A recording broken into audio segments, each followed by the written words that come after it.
Hello and welcome to another episode of The 10, your favorite Big Ten betting show on the Bet Rivers Sports Network. I am your host, Greg Waddell, joined as always by Doug Kezirian. We've got a lot going on in this conference. There are coaches on the hot seat. There is a new national title contender in the Indiana Hoosiers, and there are plenty of games to preview. We will get to it all. But first, I would like to remind you that we have an awesome promotion for you going on at Bet Rivers. It is our college football squares. Bettors who place CFB same game parlays of qualifying amounts will earn weekly college football squares for a chance at big prizes. You see the banner in front of me right now, $25,000 in bonus credits as a payday. Go check it out. Take advantage. You won't want to miss it. All right, we've got a few of the biggest games on the schedule for week 8 on our rundown for today. We will start with a look at the story of this entire conference, if not the entire sport right now. It is the Penn State Nittany Lions. James Franklin is out. This team still has games to play. They head to Kinnick Stadium to take on the Iowa Hawkeyes, where they are just 3-point underdogs without their head coach and without Drew Aller, who is now out for the season. The total for this game is 39.5. Certainly want your thoughts on that, Doug. But first, any thoughts on the entire situation at Penn State and what to do with this team going forward? It all comes down to the money, right? If the buyout is there in terms of the cash, whether it's the Adidas deal or whatnot, then you make the change because there's a ceiling to what he was doing. I understand it's a lot of money, and I understand he's done some positives, so you can't just throw that away. And if you make a lateral move, you make a lateral move, and if that's not the right answer, but if you, I think Texas A&M is a perfect example. They are thrilled right now with what's going on over there at College Station. They paid Jimbo the money, 70 plus million, and they didn't get it right. And then you just keep going and you do it. But I think there was a ceiling to what James Franklin could do. I think he was a bad game manager. I think other things he was unable to do. So whether you hire statisticians to help you with game management and play calling and all this, but at the end of the day, certain coaches have a ceiling and they're just not going to get you to the promised land. Now, you've also won your last national championship was 1986. So there has to be a reality check with how good of a program you are. But in this day of NIL, and you see Indiana getting good overnight, and coaches can bring players and things like that, I think it's totally acceptable to make the move. He probably, to be honest, was probably a few years too late. Now, does the landscape of college football need to change with these weak administrations uh, agreeing to these buyouts and everything like that? That probably needs to change, but that's not Penn State isolated in terms of the only one making that mistake. But all in all, if I'm on Penn State's board and I'm the decision maker there, I am making the move now, not later, because you have to find the right replacement. Because I think it is, to be honest, a bottomless sort of bank account. So I wouldn't worry about the money at all. And as we've learned out in the coming days, if he gets another job, it's a carve out deal. It's not everything he's going to have to pay. So I always felt the change needed to happen. It's unfortunate that it comes down to a couple games and things, but it really hasn't. Because if he was much better in the past and he had earned sort of the equity and the credibility to get over the hump, but he's small game James and couldn't get it done. I think the offenses and the quarterbacks and all that needs to take the next step, and the playmakers as well. All right. So I totally see where you're coming from. I think this was an inevitable outcome, especially after the Northwestern loss, right? And I've come on this program. We've talked about these on a game by game basis. There was always supposed to be this sort of back against the wall, galvanized, inspired statement win from Penn State. It hasn't come. They haven't had a win against the spread all season long. So there has to be a level of this is unacceptable. And if, 2 weeks ago, losing to Oregon in overtime, that's one thing. Losing the follow-up to UCLA felt inexcusable at the time. Certainly losing at home to Northwestern was the breaking point. I can understand how we got there. Just to play devil's advocate on it, because I think James Franklin, look, do I want him to be my team's head coach? No. Do I think he's one of the top 10 coaches in the sport? Honestly, probably. And I would point to the last decade, some of the national champions that we had, especially in this conference. It's a Big Ten show. Jim Harbaugh was a can't win the big game guy until he did. And obviously there was a lot going on there. Ryan Day, can't win the big game guy until he did. The number one thing that I think any program in this conference should want in the 12-team playoff era is shots at it. And as Penn State evidenced last year, they won 2 playoff games despite really not playing anybody all that tough. Boise State was the toughest game. That's kind of the state of the sport right now. You look back through his tenure at Penn State, timing is everything. They had 11 wins in 5 of the last 9 years. 4 of those seasons would have been 12-team college football playoff seasons. I wonder what the narrative would be on him if the 12-team playoff existed a decade earlier than it has. He wouldn't feel like the guy that always comes up short. He would feel like the guy that was consistently in the playoff. It's going to be tough for Penn State to find someone that gets them there immediately, in my opinion. Matt Rule, one of the names thrown out. I just don't think he's a better football coach than James Franklin. We'll see who they get, but it's certainly a risk, probably a risk they had to take. Let's pivot back just to this game because they do go to Iowa this week, as I mentioned. Doug, any idea on what to expect from this team on the field for Penn State this week? Not a ton. I would say Iowa's one of the teams they don't want to play, right? You know what you're getting with Iowa. It's going to be smash mouth, hard fought at Kinnick, good environment, all that stuff. And I just don't know if the Nittany Lions are kind of ready for that type of game, especially losing Drew Allard. Like that's the key to me. Not having Allard. And this team, I think, could respond pretty well if there is an emotional connection to Franklin and kind of guilt conscious, if you will. But I just don't think I don't think Iowa's the right team for them to face because Northwestern showed up and hit them in the mouth. And I think Iowa's just going to do that to the nth degree. So I actually kind of lean to the Hawkeyes here. I think it's the wrong team for Penn State to be playing in this situation. Yeah, I don't think you can be emotionally battered and take on an Iowa defense where you know what you're getting. They just blanked the Wisconsin Badgers, shut them out last week. So it'll be an interesting spot to say the least. Let's welcome Troy Machir onto the program here. Troy, what can you add for us with Penn State? Yeah, and as it relates to the game, this is one of our most wagered on games. I think there's a lot of intrigue here because of the situation. I think it would be wildly different if Allard did not get injured. That would give them an edge. And I honestly would probably lean to Penn State covering if they still had Drew Allard, but they're now working in a backup with an offense that has already been sputtering. And like you mentioned, they really haven't had that chip on their shoulder. But I think, in the response a lot of the players have had, they felt guilty for Franklin getting fired because it was on them to win some of those games. Maybe not the Oregon game, like you mentioned, but they absolutely should have won one of their last 2 games. That being said, 64% of the money's on Penn State to win, while the tickets are on Iowa, and that is a trend here. 69% of the money is on Penn State to cover. 75% of the tickets is on the Hawkeyes to cover. But let's talk about the over-under, and I love talking about unders as it relates to Iowa. 39.5. Last week, I believe it was 37 for Iowa's game. 79% of the money is on the under, but 63% of the tickets are on the over. Penn State's offense has struggled with Drew Allard. With the backup in, and their 2 all-world running backs have been good, but certainly not great. This is just one where reeks of an under to me, probably reeks of a bad beat as well. But 6 of Penn State's last 7 games against conference opponents have gone over the total points line. But Kinnick Stadium, very tough place to play.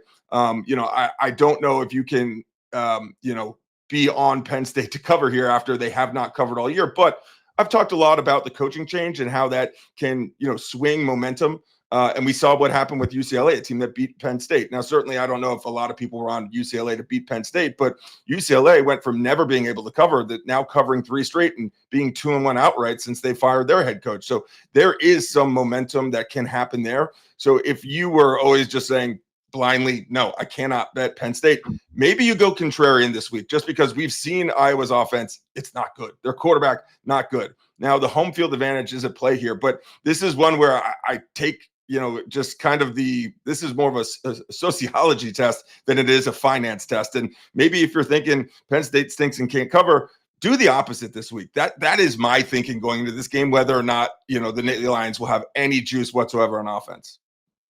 All right. Thank you, Troy. As always, we'll have more on Penn State and how to bet this team going forward as the days go by closer to week 8.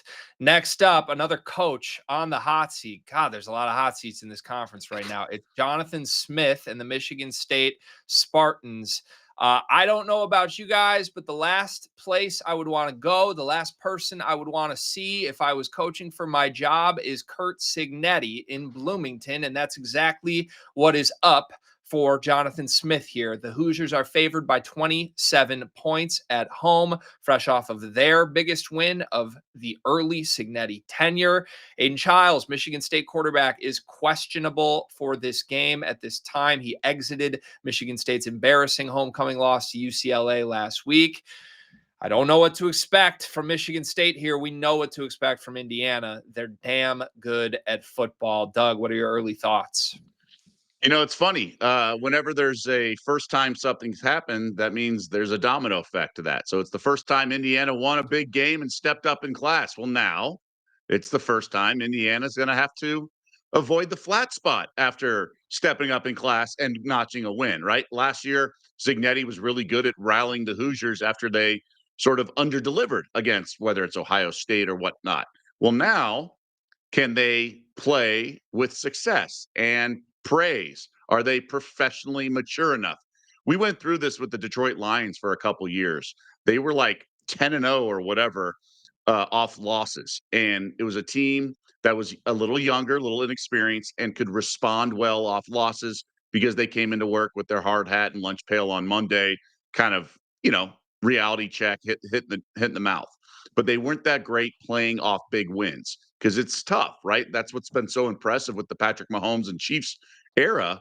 And frankly, applying it to this conference, Ohio State continues to churn out wins and not play down to its opponent. So we're going to learn a lot about the Hoosiers in that regard. So it gets me a little gun shy. I still think Cignetti can push the right buttons and maybe take a page out of Saban's playbook because he was there as an offensive coordinator. So maybe learn a little bit of how to talk to his players off a big win and not get fat and happy. But I'm a little reluctant, but I wouldn't grab the points because I think Michigan State's that bad and that inept. So I think the Hoosiers are much better. And I just think the spot makes me a little gun shy here.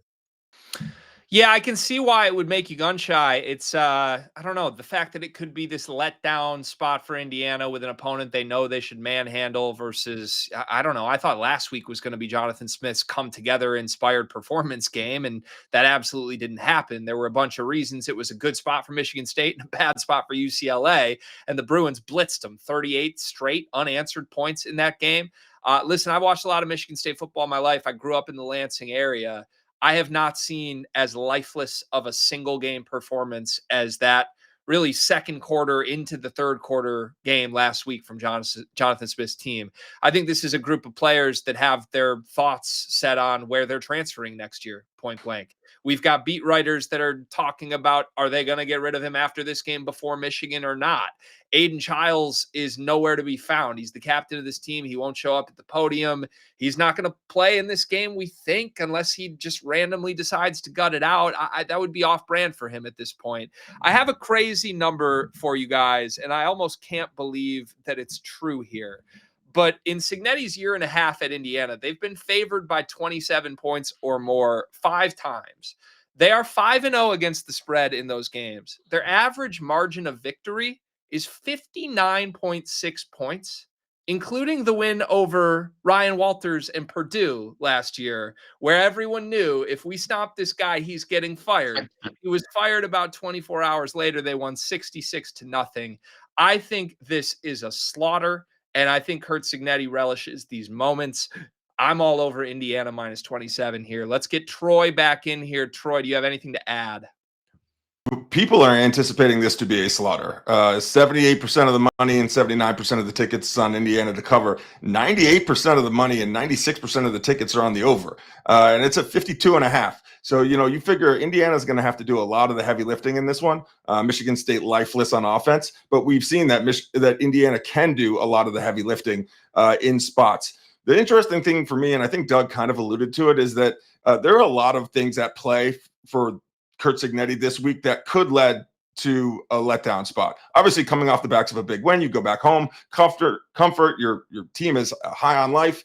So there's that.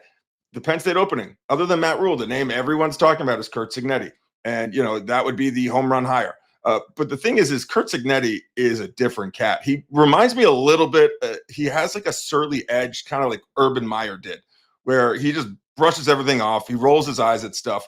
I don't think any of the discussion, debate, let down things, the things that live in the college football ethos, impact or affect Indiana and Kurt Cignetti at all.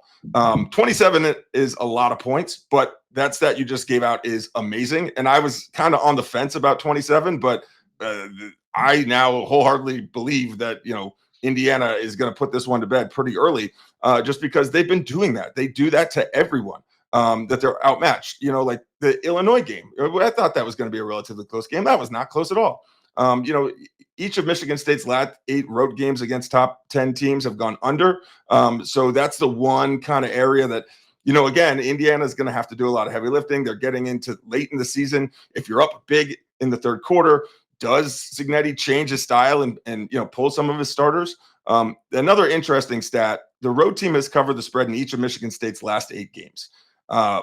So does Michigan State keep it within 26.5? I'm not sure. But what I know is I think the days of saying Indiana is a 1-year wonder or a flash in the pan, if Kurt Cignetti is there after this year, I mean, this is a team that can build on this and be relatively near the top of college football for as long as he wants. He did this at James Madison. I know it obviously on a different spectrum, but the guy could coach, and the players buy into his kind of mindset of just tough, fast, hard running, and we're going to beat up everyone. Yeah, it's been impressive to watch. It really has been. I mean, this is one of the all-time turnarounds from where that program was just a short 2 years ago. Nothing but respect for Kurt Cignetti at this point. All right, thank you, Troy. Let's move on here. The number 1 team in the country is not Kurt Cignetti's Indiana Hoosiers. It is the Ohio State Buckeyes on the road in Madison. Once again, coach on the hot seat, Luke Fickell, somehow has not been fired yet at Wisconsin. We all think that's coming at some point. For now, Ohio State 25.5-point favorites. Our total is 41. My interpretation of this Buckeyes team right now is pretty simple. I know a couple weeks ago we were kind of flirting with, do we know who they are yet? I think I finally do. I think this is a historically good defense. That's where I'm at on this. And I still don't know if Sayin is the guy. Certainly part of this has been competition, but man, they just totally stifled a Washington offense I think pretty highly of.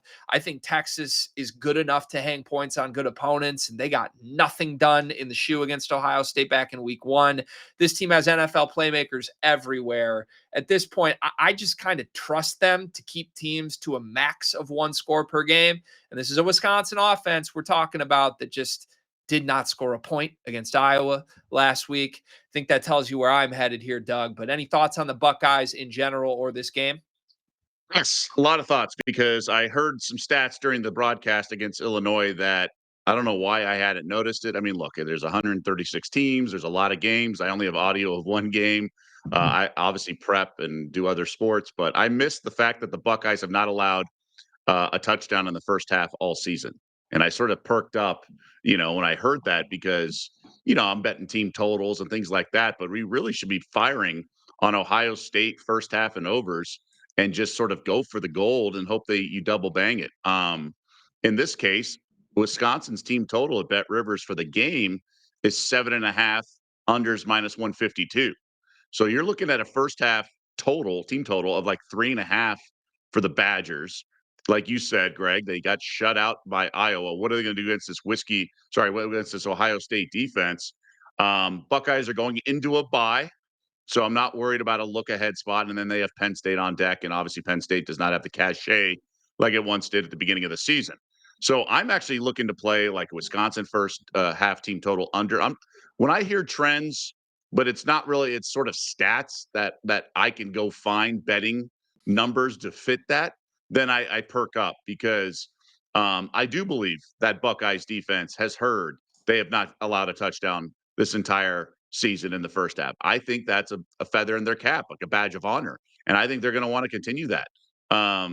You always look for sort of motivation or narratives around certain things. So for me, it's Buckeyes first half. I'm all in on. I don't see any reason to play Wisconsin here. I think they are dead man walking, whether it's their coach, their offense, their quarterback. Camp Randall doesn't scare me. It's not a night game with a team that could actually do something.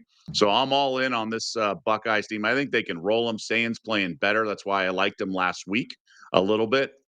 So I don't see any reason why I wouldn't just hammer the first half here for the Buckeyes and maybe even the game.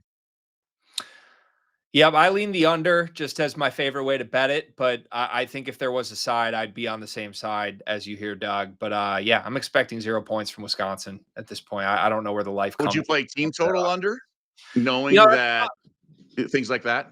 it's probably safer, right? Do we know what it is, Doug? Do you have that in front of you? I would Seven and a guess. half. So, Seven and a yeah, half. I love that. I love that. As long as the juice isn't too much, but if it's like minus 130, anything around that, I'd take it.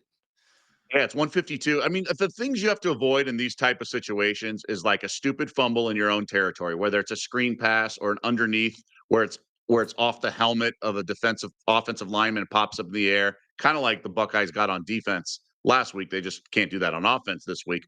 Or a mesh point fumble, something like that, where it's not even created by the Wisconsin defense. You just need clean offense and not muff punts or anything stupid like that, where you allow a field goal and then second half scrubs are in, you give up a quote unquote meaningless touchdown. That's how these things get away. Because even a long run, your safety's going to get there. I've sweated a lot of these out, in case you can't tell. So the safety's going to get there, and so you're okay even if you give up a 30-yard run or a 25-yard run where it's a missed assignment from a linebacker on a read option. But I don't think the Badgers have that potency. So it's really you just have to sweat out some of the stuff. But the game starts getting shorter and shorter, and you're 7.5. You're like, well, this is stupid. So in the NFL, you got to be careful in the second half. First half team totals in this kind of situation, the big underdogs, like Cincinnati last week against Green Bay, didn't score. And then second half, it opened up because Green Bay was protecting a lead, and you had a guy like Flacco. So first half team totals are the way to go. I think in these situations, it's probably going to be 3.5 once it's posted. Yeah. All right. There's an expert in team total betting. I love it for what it's worth. Blowouts. Yeah, blowout team totals. Yeah, I'm gonna take my sweet time here. We have another show coming on Friday. I'll finalize my official play. It's gonna be something around the under in this game, whether it's the outright under or the team total under. For now, let's get Troy back in here. Troy, how are people betting this early in the week? Well, the under is the interesting one here because only 51% of the money is on the over and only 63% of the tickets are on the over. And the interesting thing, 54% of the money is on Ohio State to cover. That's not a lot. That's basically 50-50 split.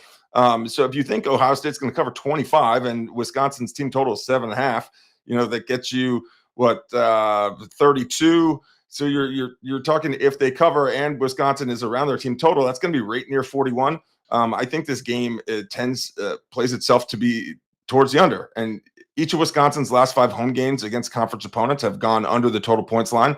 Ohio State has covered the spread in 9 of their last 10 games. I think, Ohio State is the best team in the country, but their offense is not super dynamic. I think the under, even though it's low, 41 for me is anytime you're getting close to 39, that's approaching Iowa territory. But I think right now that is the smart play, and the public tends to be on that same side. All right, there we go. Thank you, Troy. Let's move again to Washington at Michigan in the big house here. Kind of a sandwich spot for Michigan. I think you could argue after the USC loss, you would expect a focused performance and bounce back potential spot, but they've got a dead Michigan State rivalry game to look ahead to a week from today. Sherrone Moore is at the podium in his blue collar shirt, trying to rile this team up to have an inspired game. Michigan by 6. The total is at 50. If you did want to buy into Washington on the money line here, they are plus 170 to win the game outright. Doug, what do you think? So I think there's some things we could take away from both teams. Michigan doesn't belong on the field with a national championship contender or a playoff contender. They have 2 losses already. A third one is likely coming. You never know with their past against Ohio State and Ryan Day's past, but they're not going to win out, I don't think, even before the game at home against their rivals. So I think Washington wins this game, but this team has been so incredibly disappointing in the first half, including last week. They had the comeback against Maryland. Last week, they finally showed up. I've said this all season. It's Jed Fish is a really good coach. I just don't know why this team can't execute and fire on all cylinders starting from the game. There's just always something off with this Huskies team, whether it's their special teams like last year, going on the road, they were winless in conference play. There's always just something a little off with this team. So I think Michigan, like a first quarter bet or something like that, is probably a good wager. The problem is, I wonder how much wins out of their sales, right? I just don't know how much I'm going to trust, getting beaten down like that at home. And they're like, oh, yeah, we're not that good. And we have a freshman quarterback. So I do worry a little bit about him. Now, on the two-way money line, it's minus 177. You can lay 1.5 at Bet Rivers and get plus 104. I think the focus now shifts to developing Underwood. So I don't know what I'm going to get, but I'd be careful with Washington. They find ways to kind of wet the bed, and I just wonder if they're going to do this at the Big House. But they're just the better team here, so I can't just lay 6 blindly. I do think they're going to have a little trouble here um, covering this number because I think with Damon Williams and the backfield of the Huskies, I think they're pretty good. It's just the question is what kind of focus and effort are you getting out of the Wolverines after their second loss?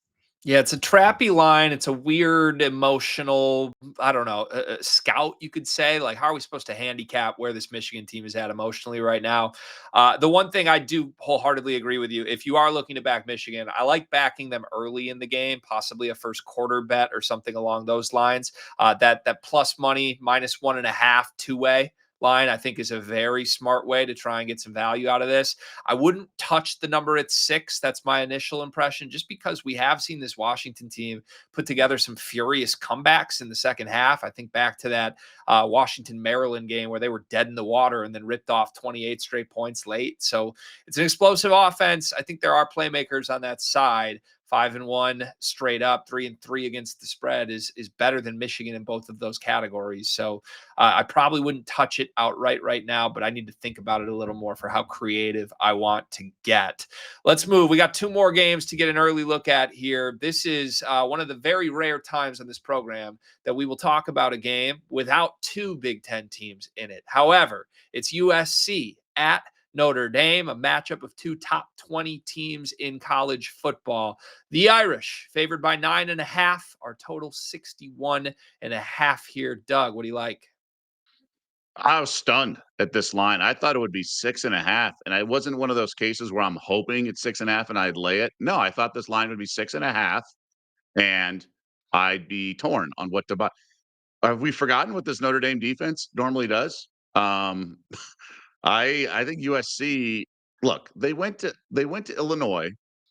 It was the early kickoff, missing a lineman, and they had like food poisoning or something. And they did get lucky with a couple fumbles inside the 5, but they didn't look that bad. Okay, and then I think they're going to have their way with this defense. I have we this Notre Dame team somehow has given up only 7 to NC State and Boise, but and Arkansas was quit. But before that, they were getting torched. I don't. This over under looks low. I think USC can score at will. USC might have the best offense in the country with those receivers and the backfield, and obviously Mayava's playing well with Lincoln Riley. I don't think the Notre Dame defense is the answer for them. So give me over 61.5 in this game. It's too many points. Frankly, I think because the spread is so one-sided, and I wouldn't be absolutely stunned if USC won or covered. I don't see how USC doesn't get their points here. If it was a 9 a.m. body clock kickoff, fine. But I think USC team total is the way to go as well. What's that at, Doug? I was just trying to look it up and then I had to sneeze. So, it's going to be like 25, right? So you're looking at like 26.5 kind of thing. It's like 35.5 and 26.5 are the 2 team totals. You divide the total in half and then subtract and add half the spread for each team. So you're looking at like 26.5. Yeah. Okay. Yeah, I'm with you. I like USC to find success offensively in this game. I lean team total over and the full game over, as long as you believe that's going to come to fruition. Notre Dame's a strange team for me because they were playing a bunch of high scoring games on both sides, just kind of shootouts early in the season. And then their defense has been pretty awesome for 3 weeks. That Boise State game is the one I come back to because I really do like the Boise State offense, and they really had no success against Notre Dame. But I think USC's offense is a different animal. I mean, they're scoring in the mid 40s every single game. Maeva's incredible. They had some injury issues last week. It didn't slow them down at all against a Michigan defense that I truly believe is at least close to what Notre Dame's defense is. And there was little resistance, if any resistance. Now, obviously, USC was at home. That game was in Los Angeles. This is a totally different type of test for this entire program. And it is a spot, with the number at 9.5, I had the same reaction you did. I was shocked this was over a touchdown. It's one of those lines that feels so substantially off what I would have projected that it's like, what am I missing here? And those are always dangerous numbers to bet. But to me, I just do see value. I wouldn't be stunned if USC won this game outright. It's plus 260 on the money line. I think that's at least worth a sprinkle. If you're someone who likes to round robin money lines, which is something I've done before, that's a whole different conversation we could have. But take some money line underdogs you like and try and hit various versions, hit 2 out of 5 and end up with a profit. I think USC is a pretty good one to target this week. I'm with you. The offense is nasty. Maeva's been sensational. This is a statement opportunity for Lincoln Riley and his team, and there's value with the number where it is right now. One more game on the card this week. It is Nebraska at Minnesota here. Matt Rule, amidst much speculation that he is in the mix for the Penn State vacancy right now, had to come out and address those rumors, said he is happy in Nebraska. Dylan Raiola, the quarterback, had to comment on this as well, said his coach is going nowhere. Minnesota, 7.5-point underdogs at home here, the total at 46.5. Any thoughts, Doug? Yeah, I think this is the game. You mentioned Signetti saying coaching rumors. There's going to be no distraction. I think Matt Rule could have a little distraction. He's obviously got an emotional attachment to his alma mater, but he has experience in this kind of situation, right? With coaching rumors. Minnesota got the win over Purdue. I just think the Huskers can pull away here. But the problem is Nebraska hasn't been able to kind of execute in these situations. Like the Sparty, I think they were double digit, 10.5 in that game. They got there, but I just don't think Nebraska's defense is good enough to go on the road and lay this kind of number. But the Gophers aren't good enough. This is a lean, and that's it, to the home dog here. It should be a good environment. Friday night, all that good stuff. Can't lay the 7.5, but by all means, would I not be surprised if the Huskers cover this one? Yeah, I don't buy for 1 second that Matt Rule doesn't want the Penn State job, just to be clear. I know that's not what we're handicapping here, but there are certain coaches that will say I'm happy where I'm at and I believe them. Matt Rule is not one of them, at least not with that job right now. This Nebraska team has not covered against a Power 6 opponent this year. They are 0-4 against the spread in their 3 Big Ten games, and then that Cincinnati game back in week 1. They are getting all the credit for turning the corner. They obviously a 5-1 record is great, but they've been winning a bunch of very close games against middling opponents to me, and give them credit for doing so. But man, they were trailing Michigan State midway through the second half. That looks like a terrible result now after where the Spartans have collapsed. I think there's massive danger potential for Nebraska at some point. I don't know when the season will turn. And obviously there is a lot of pressure on Rule to win with some style points if he really wants to put himself in the Penn State opening. But Minnesota's pretty good. They're tough at home. I thought that last week they found a way to steal that game against Purdue, even though they didn't have their best stuff. And I don't know. This is a trappy environment for a well-coached team. PJ Fleck usually gets his guys up for moments like this. That 7.5 is a key number. Get a full touchdown and a half point. I'm going to have Minnesota on my card this week, barring a change before Friday that I'm not expecting. All right, we've made it through the rundown for the show. Obviously, a lot of good stuff going on in this league. A very chaotic moment in Big Ten football right now, it feels like. Let's wrap our first episode of the week with an early week best bet. What do you have for now, Doug? It's USC's team total over 26.5. It probably should be the over in that game because I think the Irish can maul this defense and just run all over them. But 25.5, I'll roll with the USC over.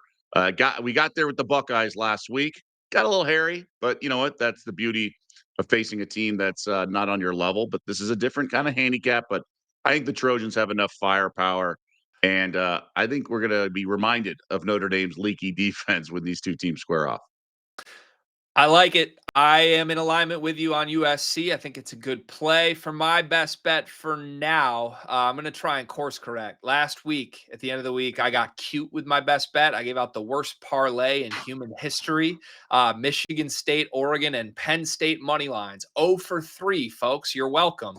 We're just going to go Did you from look up what the other side would have paid on that parlay? The other 3 legs I like to do. I think I've definitely lost a 3-leg money line parlay over 3. I'm wondering if I've ever gone 4-0 the other side. Yeah, I don't want to know what it is. It's going to make me depressed. But if you do, Doug, let me know on Happens. Friday's episode. I'm going to try and course correct and go from being cute. I'm going to be Kurt for a second here. I'm taking Kurt Signetti. That stat, I can't shake that. 5-0 against the spread in games where they've been 27-point favorites or more, covering the spread by over 22 points above the number in those 5 games. I really believe he relishes opportunities to assert his dominance. This team third in the AP poll right now. He probably feels they should be first. This is exactly what he wants. He thrives in these spots. There's no element of the football game that Michigan State can exploit against Indiana, especially if Aiden Childs isn't there. So give me Indiana minus 27. Give Doug the USC team total over. We will have more for you later this week. Another episode of The 10 coming on Friday, where we will finalize our full cards. Reminder, this show is part of College Sports Rush on the Bet Rivers Sports Network. You can also get Sports Better's Paradise every single week with the one and only Jimmy Ott. We've got some great college football promotions for you all season long. That College Football Squares is something you won't want to miss out on. So check it out. Make sure you take advantage. Thank you to Doug. Thank you to Troy. Thank you to our entire team behind the scenes. Thank you to you for watching, folks, and we will see you on Friday.